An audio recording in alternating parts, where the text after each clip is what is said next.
Ladies and gentlemen, next to the stage, K.O.G.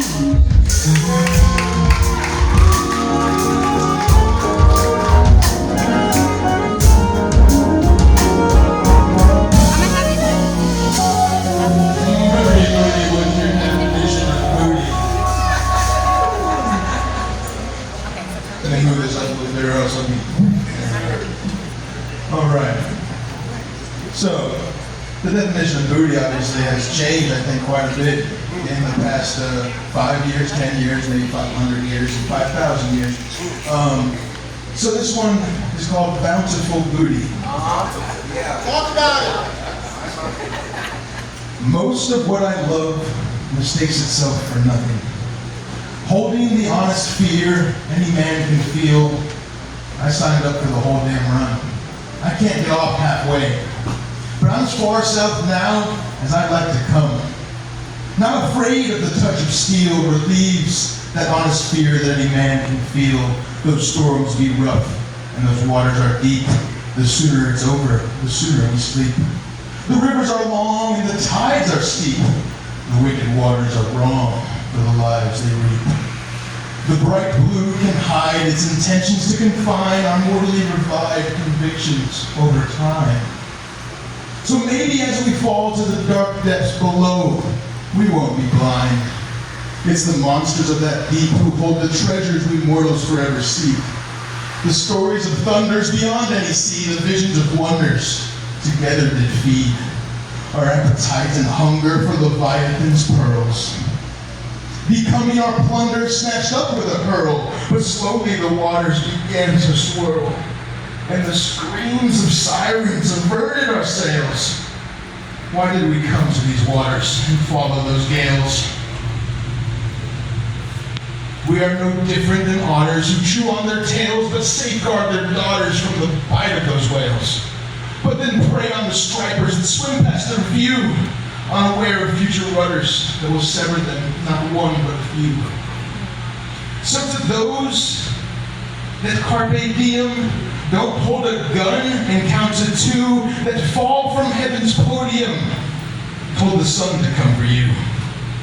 The last nights to dock by the ocean blue, the ship will slowly rock, superstitions that sailors do, waiting to shock the waters with her view. Her tattered starboard leading mast, with one more mast to follow through, as her crew rests easy, knowing they have a wooden woman to bless their life, live on the blue. All right, is that your version of booty? I didn't think it was. So, anyways, how was your day?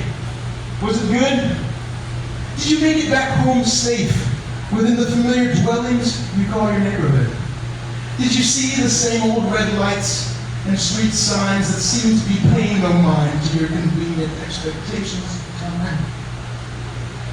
So you drift off in a not-so-silent rebuttal and watch the birds climb, scatter, and huddle as the hawk chimes his screeching assertion, reminders of being the dominant avian, looking over with a sense so humanitarian. In fact, the food chain is far from draconian, the patient, concise, and tactically inclined give us men like Napoleon, Nostradamus, Genghis Khan, and the great Alex of Vice. So on my drive home, I asked the sparrows for advice and apologize as I unload my sorrows. So in front of you, I can be nice. Like I bargained to borrow real happiness in life and instinctually mourn tomorrow, so it's not nothing but strife. I often think the hawk might know exactly what I mean and have an opinion on everything that he sees under his wings full of breeze or in his fellow kin high in the trees. But why should he really believe you when you wish him good afternoon or evening? You know he can see right through you. And if he so chooses, there isn't much you can do besides duck and try to lose him. Thing is, he saw you long before you saw him. And yes, he believes you. It's just his recognition. You must perceive before he invites you. Like a scout or recruiter administering the IV fed straight from the Almighty. So on that same drive home, you take time and time again, driving past the same old man at the same time, at the same place, walking with the same stride and scowl on the same face. But now with a different reason for the path that he traced. It may change for a season, but like a warm embrace, the monotonous routine keeps his consistency in place. For his hawk-like face, because as far as you know, the man you pass on his meaningful stroll is all a part of this class we call Sit and Be Told, that is teaching us all how to stand up, scream, and call. It's been a long time since you could only crawl, and all you have done is worry about the mirror on the wall and approximate your wishes of being yay tall.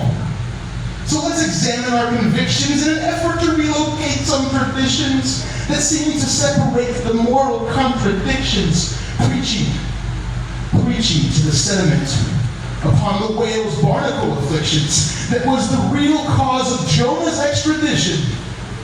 Your neighbor with the limp has an unfathomable affliction. The ability to see with an extraordinary vision, he fought in Iraq and on the battlefields of addiction. But he remains intact for his family and his mission.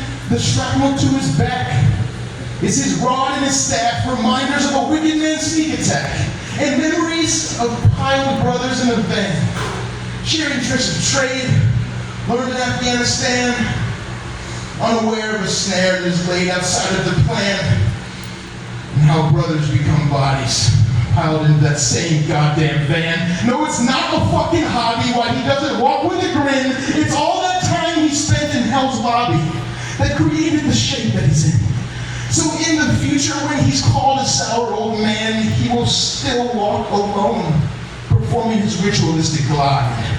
So he may briefly revive his lost brothers, who now hold a different perspective of time, traversing this cosmos of lies.